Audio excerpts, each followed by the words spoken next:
Marcin Ryczek jest artystą fotografem. W swych pracach nawiązuje do symboli i geometrii, często w nurcie fotografii decydującego momentu. Jedna z jego najsłynniejszych fotografii, Człowiek karmiący łabędzie, zamieszczona na amerykańskim portalu Reddit, tylko w ciągu jednego dnia miała 3 miliony odsłon. Jego zdjęcia były publikowane w wielu pismach na świecie, a także bardzo szeroko w internecie. Czym jest fotografia dla Marcina Ryczka? Fotografię chyba mógłbym określić moją fotografię to jako dostrzeganie, a później oczekiwanie. Dostrzeganie polega na wynajdywaniu tych miejsc, które są jakby tożsame z moim sposobem myślenia, aktualnym stanem ducha i tym, co chcę wyrazić. Czyli znajduję najpierw miejsce, zazwyczaj tak jest. I następnie czekam na czasami wiele godzin, czasami kilka dni na uzupełnienie tego kadru, tego miejsca, czyli powiedzmy tutaj odwołuje się czasami do symboli, czyli w przypadku to, co ma przedstawiać symbol Yin-Yang, symbol równowagi, no to musiałem czekać na to, żeby coś się wydarzyło, bo to sam symbol by było zdjęciem niedoskonałym dla mnie. Natomiast musiałem czekać, coś się wydarzy. No i wyczekałem ten moment. W przypadku schodów, które były biało-czerwone, które mi przypominały flagę, no musiało coś się wydarzyć, żeby rzeczywiście miało to kompozycję flagi. No więc to jest później ten moment oczekiwania. Ten proces wymaga cierpliwości, no ale to później ta cierpliwość i to oczekiwanie zostaje wynagrodzone. Zatrzymajmy się na chwilę na symbolu Yin-Yang. To on zrewolucjonizował Twoje życie. 4 lata temu nie mogłeś przypuszczać nawet, a nie podejrzewać, jak bardzo zmieni się Twoje życie. Powiedz mi, jak wpłynęło to, co się stało przez te ostatnie lata na Ciebie jako człowieka i na Twój proces twórczy? Znaczy ja zawsze sobie tak dzielę swój etap, jakby tą drogę na pewne etapy. Pierwszy etap to był, na początku fotografia była moją pasją. Zawsze chciałem jakby łączyć to, co robię zawodowo z fotografią. Wiadomo, nie była to w pełni fotografia, którą się teraz zajmuję. Było to jakieś rzeczy komercyjne, ale połączone z grafiką komputerową. Ale zawsze chciałem, żeby ta fotografia była blisko, bo jakby celem było zajmowanie się fotografią, czyli co jest naprawdę moją pasją. Następny etap to był stworzenie zdjęcia The United States of India w Indiach, który pokazał mi, że zdjęcia mogą być metaforą. Nie musi być to przedstawienie rzeczywistości 1 do 1, tylko że za pomocą obrazów mogę mówić mogę swoje myśli przekazywać poprzez zdjęcie. I właśnie to była flaga Ameryki, która też była pewnym kontrastem i na tej fladze zasiadywał sadhu, czyli taki hinduski jakby osoba duchowna.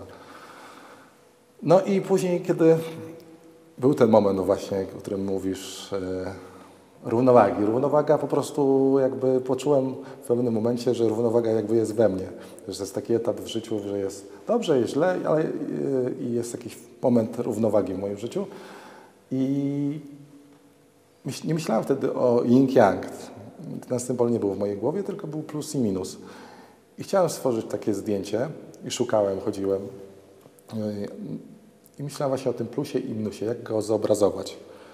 No już pewnego razu zobaczyłem jakby nad Wisłą, gdzieś 300 metrów od mojego domu, kiedy chodziłem z aparatem, że jest ta jasna strona i ciemna strona i bardzo równy podział. No i było znalezienie tego, czyli dostrzeżenie, tak jak wcześniej mówiłem, czyli ten pierwszy etap stworzenia zdjęcia i później oczekiwanie i uzupełnił się ten kadr. No i później, kiedy umieściłem to zdjęcie w internecie, no, zobaczyło to zdjęcie cały świat. Tak naprawdę od różnych zakątków, w każdym państwie ludzie z różnych zakątków świata do mnie pisali. No i to otworzyło mi trochę drogę do świata fotografii. Wiedziałem, w jakim kierunku chcę iść już wtedy, 7 lat temu, kiedy zrobiłem to pierwsze zdjęcie kolorowe, ale to mnie utwierdziło, że to jest dobra droga, że to zdjęcia, które są metaforami, które są pewne symboliczne, minimalistyczne, geometryczne, to jest ta droga, którą chcę iść. No i poświęciłem się temu, odkładając inne zajęcia, poświęcając się tylko fotografii. Później pojawiło się oprócz takiego docenienia ze strony ludzi na całym świecie, pojawiły się jakieś nagrody, które dalej otworzyły jakby drogę do tego świata fotografii i zajmuję się teraz tym. I uważam, że no, to jest na ten moment to, co chcę robić, to, co chcę tworzyć. I to jest ta droga, która jak na ten moment jest dla mnie dobra. Używasz granic, symboli. Jakie one mają znaczenie dla Ciebie jako człowieka? Zawsze, no, czy w filmie, czy no, w ogóle w sztuce, symbole były dla mnie bardzo istotne. No, w ogóle sztuka, która ma jakąś sobie tajemnicę, nie wiem, czy w filmach Krzysztofa Kieślowskiego, czy no, to po prostu symbolizm jest to właśnie pewne metafory. Ja traktuję po prostu fotografię jako metafory. To, co chciałbym wyrazić za pomocą fragment rzeczywistości, wybieram ten właśnie pewien obraz i on staje się moimi myślami. Natomiast to jest ciekawe, że jednak no, to są jakby moje przemyślenia, natomiast pokazując to na wystawach, ludzie mają całkiem inne interpretacje tych fotografii. To jest ciekawe, bo ja się uczę jakby tych fotografii podczas wystaw, czy rozmawiając z ludźmi na nowo. Bo ja miałem jakiś zamysł, coś chciałem stworzyć, natomiast ludzie przychodzą i widzą całkiem co innego. I to jest jakby wieloznaczność tych zdjęć. I o to mi chodzi, żeby to nie były takie właśnie fotografie jednoznaczne, tylko żeby każdy mógł sobie znaleźć coś tam dla siebie. Fotografie, które robisz, nieodłącznie wiążą się z podróżami. Powiedz mi, które miejsce stanowiło dla Ciebie największe wyzwanie?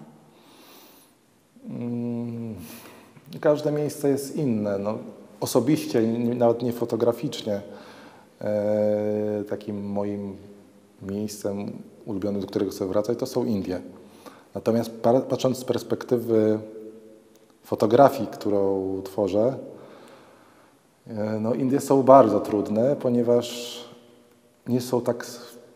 Niektórzy mówią, przychodząc na wystawę albo widząc moje zdjęcia, mówią, jest tu cisza, jest spokój. A Indie są tak mocno, atakują człowieka swoimi bodźcami zewsząd. No i trudno o jakiś pewien spokój, i trudno o minimalizm, gdzie jednak jest tam wszystkiego, po prostu jest pewien chaos, który ja osobiście lubię bardzo. Natomiast jest to pewne wyzwanie, ponieważ jest bardzo trudno tam zrobić te zdjęcia właśnie takie, jakimi ja się zajmuję. Jest to wyzwanie, ale się udaje czasami. Trzeba po prostu w tych Indiach trochę pobyć.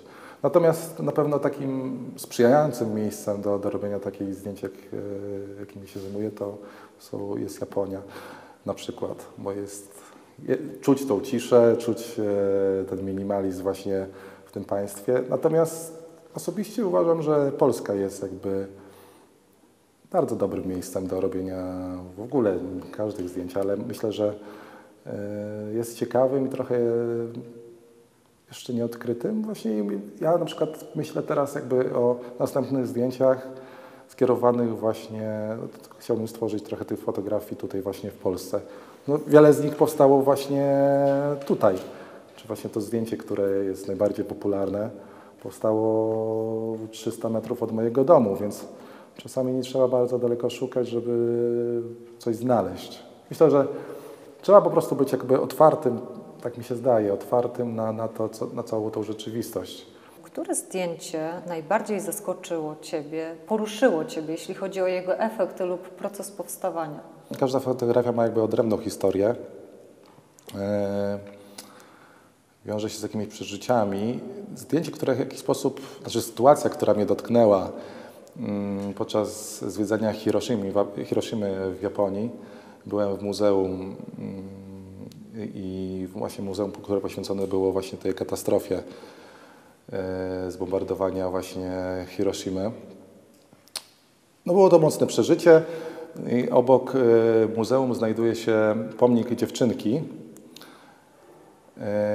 Dziewczynka zachorowała w wyniku promieniowania po rzuceniu bomby.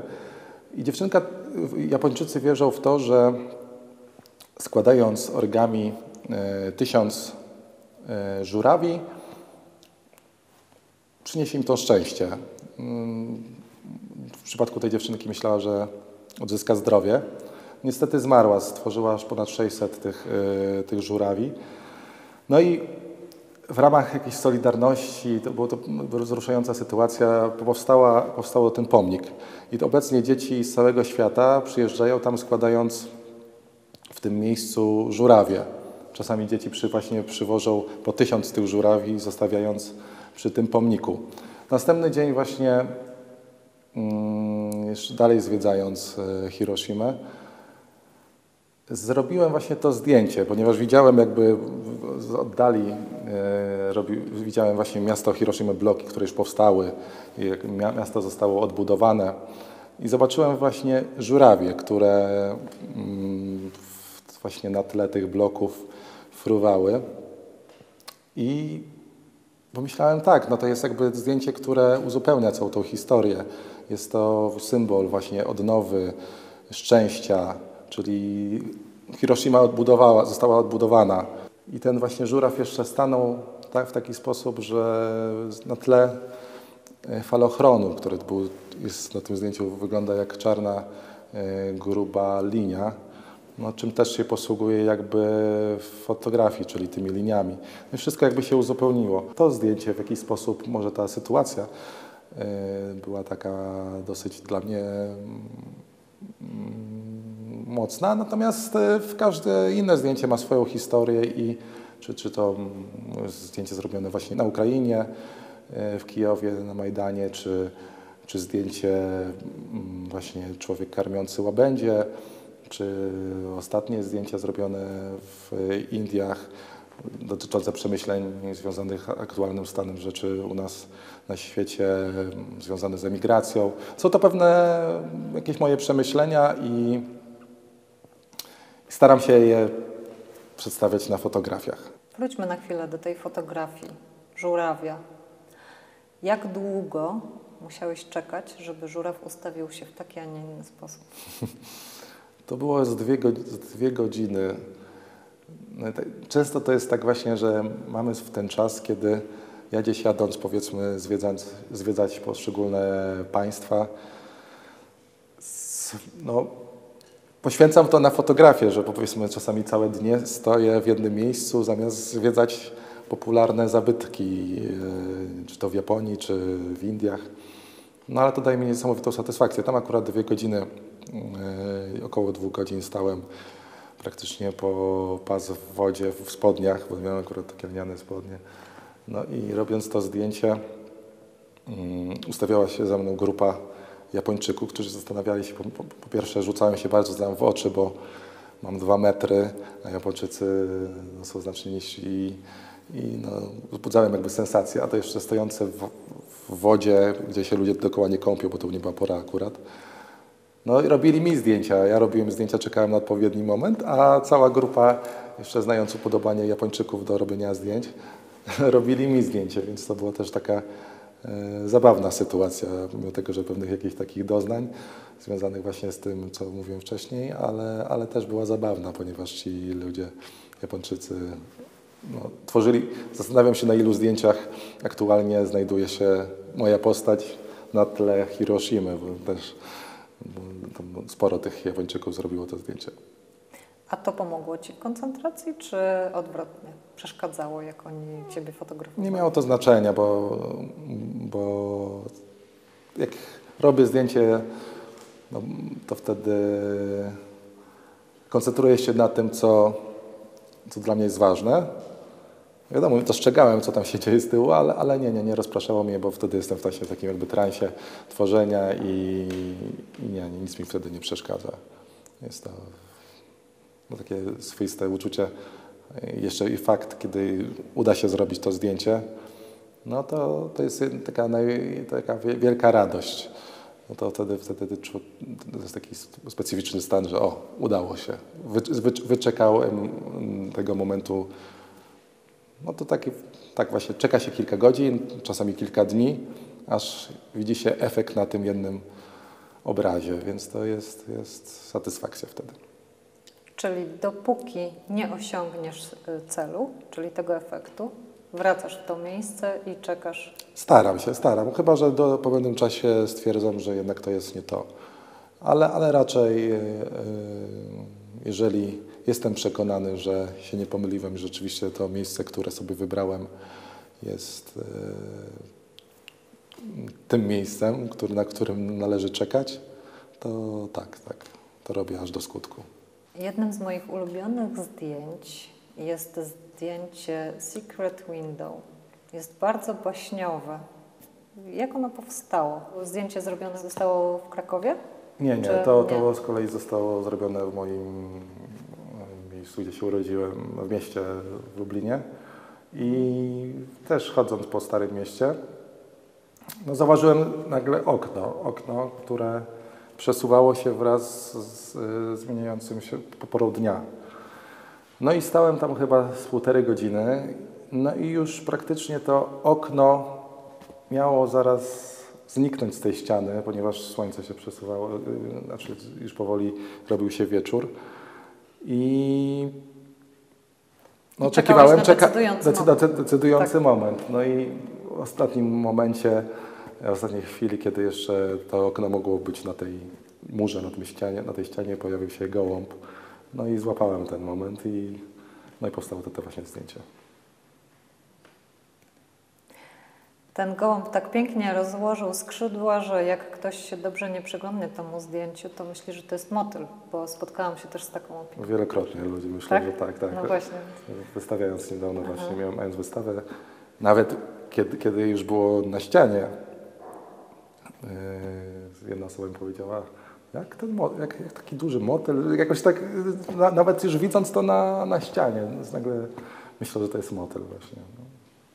Ciekawe. Ja od razu widziałem tam, znaczy robiłem to zdjęcie, nie kojarzy mi się to z motylem, ale wiele osób mówiło o tym. Jakie ma plany laureat wielu międzynarodowych konkursów, którego fotografia znajduje się w prestiżowej kolekcji Narodowej Biblioteki Francji?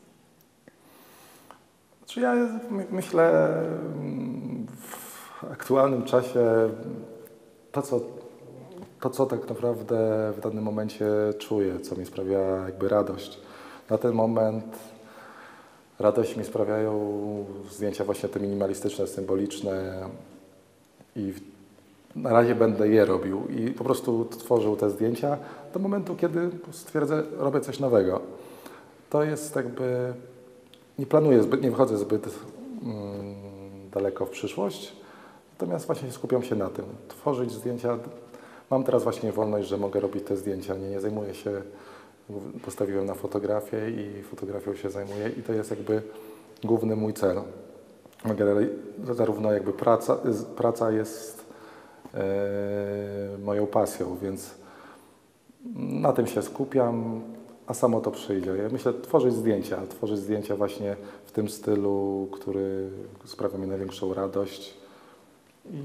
A później zobaczymy. Miałeś wystawy w najważniejszych miastach na świecie, między innymi w Nowym Jorku, w Amsterdamie, w Paryżu, również w Tokio, w Osace, w Pekinie. A teraz zdecydowałeś się na wystawę wirtualną w Galerii Limited Edition. No właśnie jak taki pomysł powstał właśnie takiej wystawy. Znaczy myślę w ten sposób. Internet jest jak wielką galerią. Od tego się zaczęło, że przedstawiałem moje zdjęcia w internecie. I jest to niesamowite narzędzie, które myślę, że warto wykorzystywać i ma wielką siłę. ponieważ może dotrzeć do ludzi w różnych zakątkach świata i uważam, że trzeba, znaczy ja przynajmniej chcę pokazywać zdjęcia i uważam, że taka wirtualna wystawa ma sens, żeby pokazywać jakby całokształt swojej pracy. Nie poszczególne nie pojedyncze zdjęcia, tylko po prostu to, że ma się jakiś styl, to, że ma się jakiś pomysł na fotografię i żeby zobaczyć to wszystko całościowo. Taka wystawa ma sens i właśnie uważam, że no, internet jest tym nośnikiem, który może trafić do szerokiego grona odbiorców. Dlatego się zdecydowałem na taką wystawę.